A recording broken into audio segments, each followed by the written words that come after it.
Hello, and welcome to Shamanism, Metaphysics, and Grace. I'm Lauren Hubele here with my favorite astrologer, Jyoti Wind. And in full fashion, Jyoti, of Mercury going retrograde, this is take two. Yes, it is take two. At least it's not take 10. Yes. Just wait.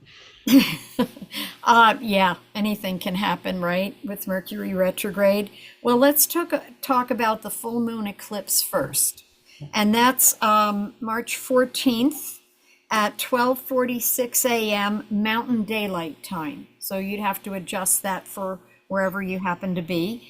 And this lunar full moon eclipse, it has the sun in Pisces with Saturn on one side, Neptune a little bit farther away on the other side, opposing the moon. And the North Node and South Node are in this too. And so it's really asking for a balance here between your spiritual sense of things, what it's time to manifest in your life and kind of bring through and live more fully in a way that engenders trust and faith and going with the flow, while there's this moon in Virgo over here wanting to know, wanting to figure things out, wanting to see what's next. How can I schedule this? How can I plan for that? So there's this desire here or need here for bringing things into some type of balance. Between those two things, so this embodying our beliefs and the accuracy and planning of Virgo. Yes. Yes, and analyzing it and taking it apart, and the sun with Neptune and Saturn is saying just go with the flow. It'll all work out. Just go with the flow. But Neptune's over here in Virgo going, yeah, but I've got this timing thing and I've got this calendar and I've got this, whatever it happens to be around agenda and figuring it out and needing to know. And so that balance of, okay, we're at the end of the year, of the astrological year. We're nearing the end of it because the vernal equinox, which we'll talk about, is at 0 degrees Aries. That's the beginning of the new pagan astrological calendar year. So we're at the end of the old calendar year with this full moon lunar eclipse and saying, in a way, what have you learned this year? What have you understood this year? What have you changed in this past year? Mm-hmm. So, Jyoti, this balance or striving for balance, I can imagine that might feel a little unsettling internally. Like there might be part of us that wants to get it on the calendar and get it planned and get the details, where part of us wants to go with the flow. And so it's about us coming to terms with that. Yes, it is. Yes, it is. And the microcosm and the macrocosm, and the macrocosm, has its own agenda about when we know or when things are made plain to us. And but this is good practice, Mm-hmm. for us to be willing to just kind of, okay, I'll be mindful, I'll notice, I'll pay attention, but I don't have to be on it. Mm-hmm. Mm-hmm. Mm-hmm. Or I might pencil a few things in and give myself the flexibility to change my mind. And a big eraser. I think we're going to need that the next 6 months. Probably the next couple of years. Yeah. Okay. Yes. So it also is saying, how do we really establish a foundation of self, of selfhood, of self-awareness, mindfulness, so that we have that, even though we're being kind of schooled to go with the flow, we still have a sense of self. We're not just being, washed down the creek and we have a sense of ourselves, and we have a sense of how we're moving and where we're moving to, and how things are shaping up, or opportunities that are coming to us. We're aware of that, and what we like and what we don't like and what we'd like to see happen. And it's cultivating that sense of personal awareness while things come willy-nilly in front of us. Yes, I think we need a lot of that. Yes, because I mean, it's not like the universe is still and static and not giving us opportunities. I think it is. It might just not be the opportunities that we were thinking we would be taking advantage of at this point in time. Yeah, Jyoti, I know for myself, a lot of times I will hear a reading about a particular aspect, and I'm like, oh, right, I know what that's going to look like. And then it shows up, and it's not generally what I thought it was going to look like. That lesson comes in somewhere else where I probably need it even more. I would agree. I would agree. I mean, sometimes we can get a direct hit on what's trying to happen, and other times it's like it kind of just needs to show itself. Yeah.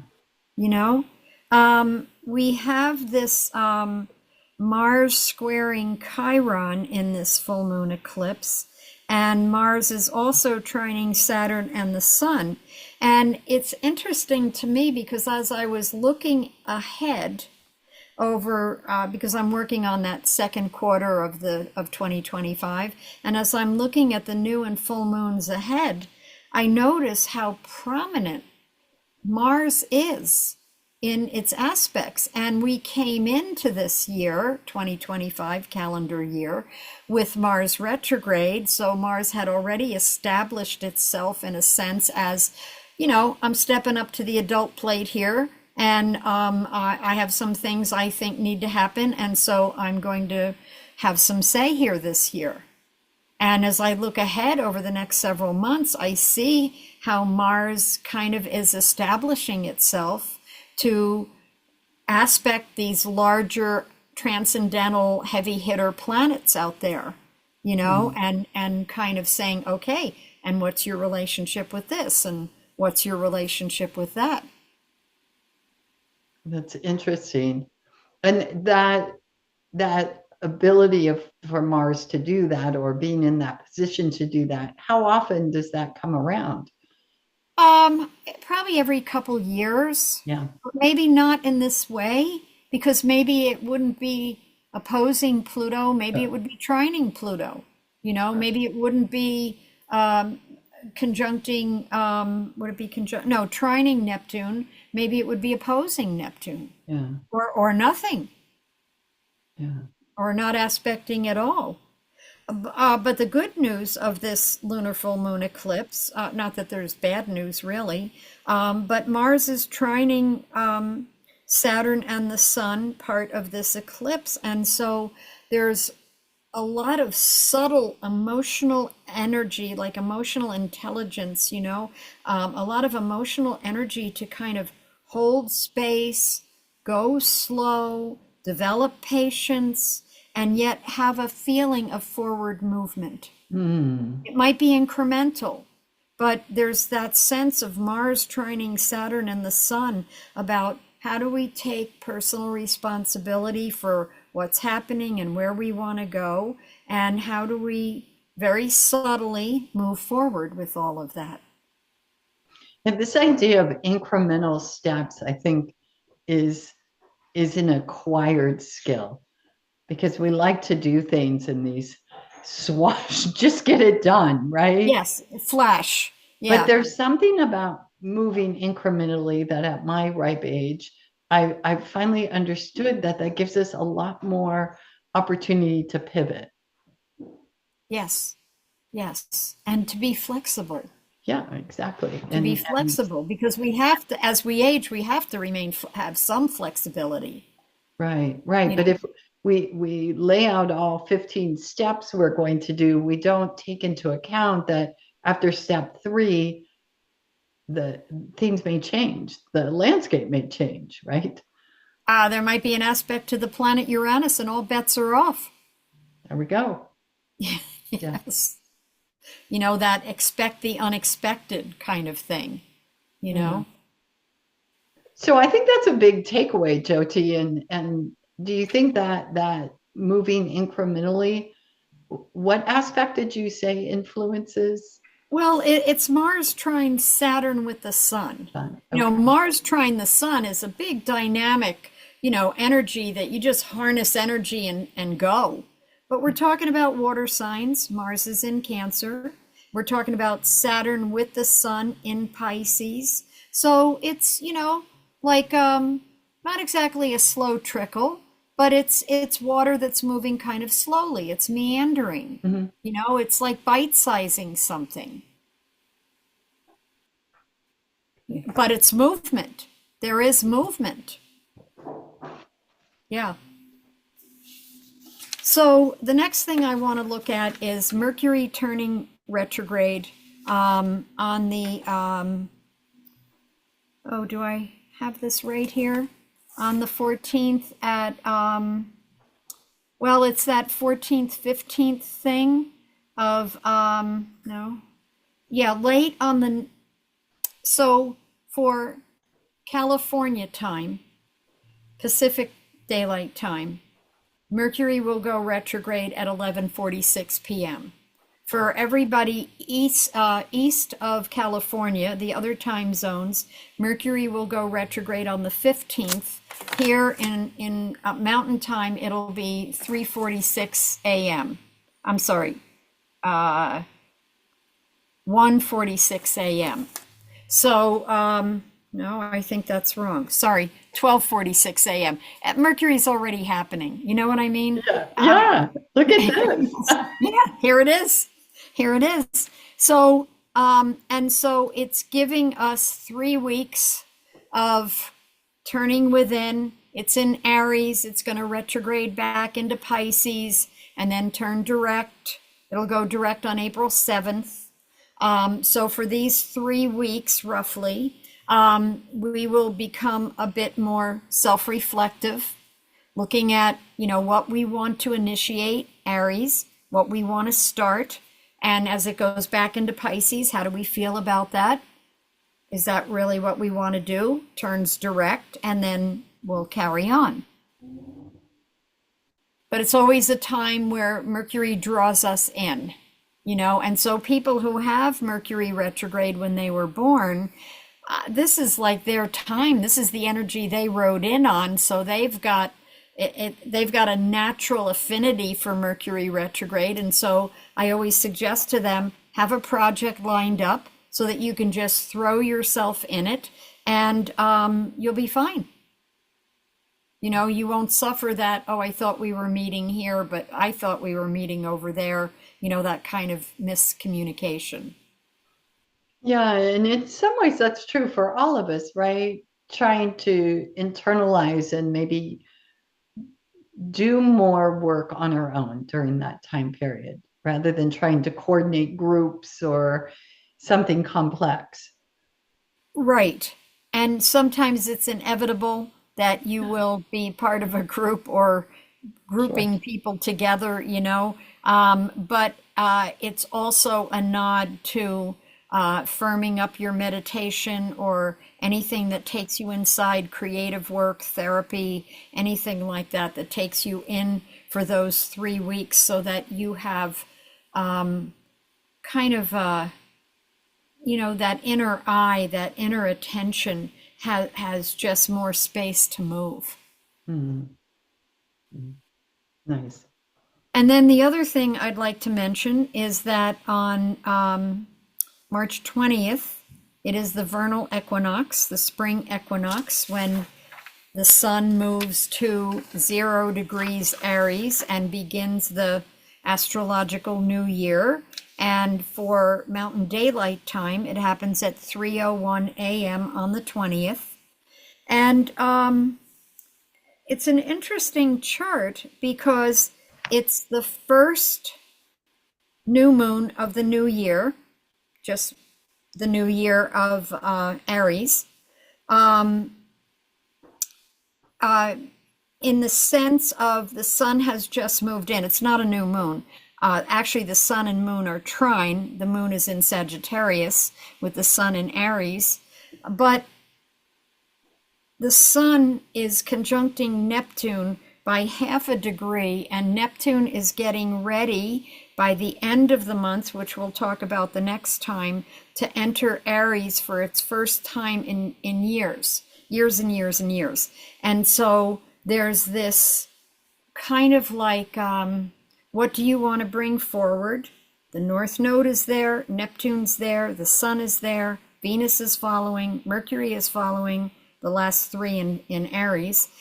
And so it's a pretty congested or concentrated, not congested, but concentrated time frame of having 1 foot in the new and still looking at that last few minutes, last vestiges of where we've been, because when Neptune hits 0 degrees Aries at the end of March, that's a whole new time frame. Just like when Pluto moved into Aquarius, Okay. it heralded a new time frame, because these are the outer transcendental planets. They're not the slow movers. These are the big cookers.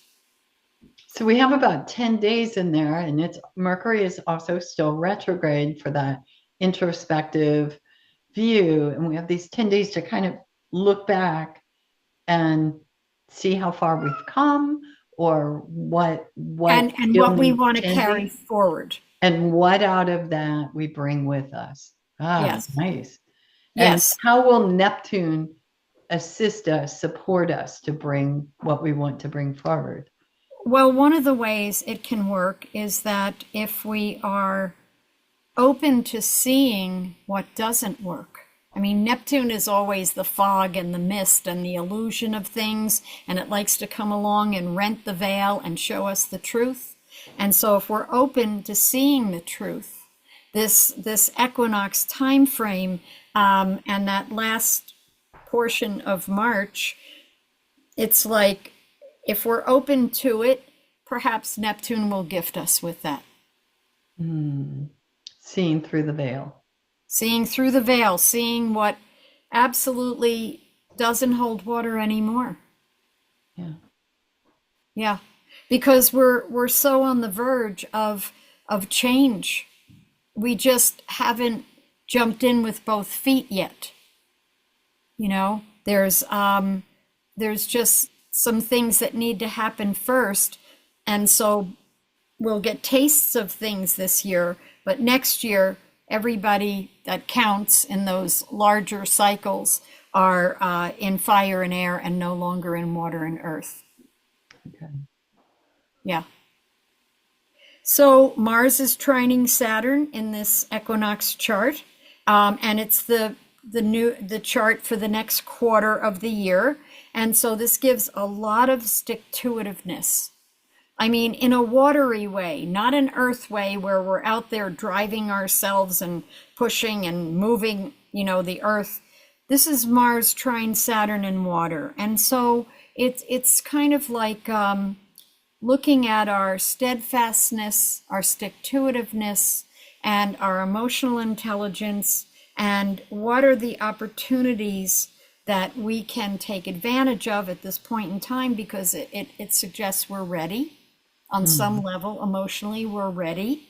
And 0 degrees Aries with the sun, we're more than ready and half impatient, but we have that Mars trine Saturn. What's the goal? Okay, let's begin to put some of those pieces in place.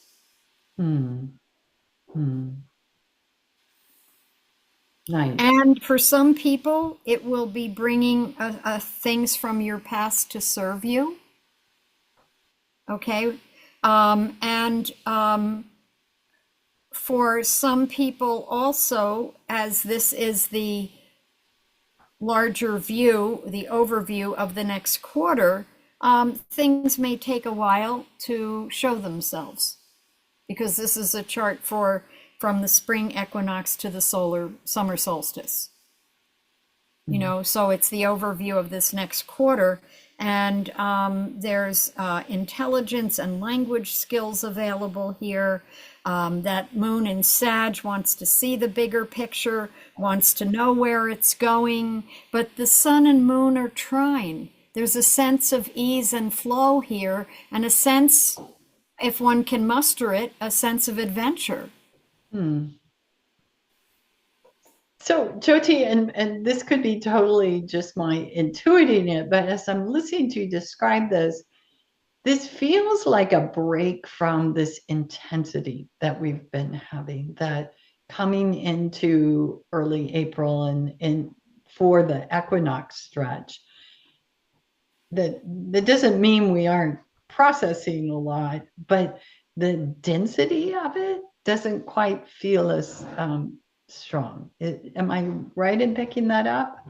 I think that has merit, but we're also moving toward, with this forward motion of Mars moving through Cancer and going Mhm. back into Leo, it's going to come back to oppose Pluto Yeah. off and on, and it'll show up in the new moons and full moons as Right. we go forward through the next quarter. Through the Right spring. now, it is not. So that's a break in and of itself. Yeah. Yeah. Yeah, maybe it's a feeling that it maybe the intensity is still there, but that it's just not so like a fire hose. Yes. That's, that's what really, since the first of the year, I think has felt like quite often to most of us. Yeah. Yeah. And the word that comes to my mind, I'm not sure how I would explain it, but it's felt very intractable. Hmm. Like this is how it is. You have to deal with stuff, and there's not a whole lot of Yeah, room to move, not a lot yeah, of flexibility.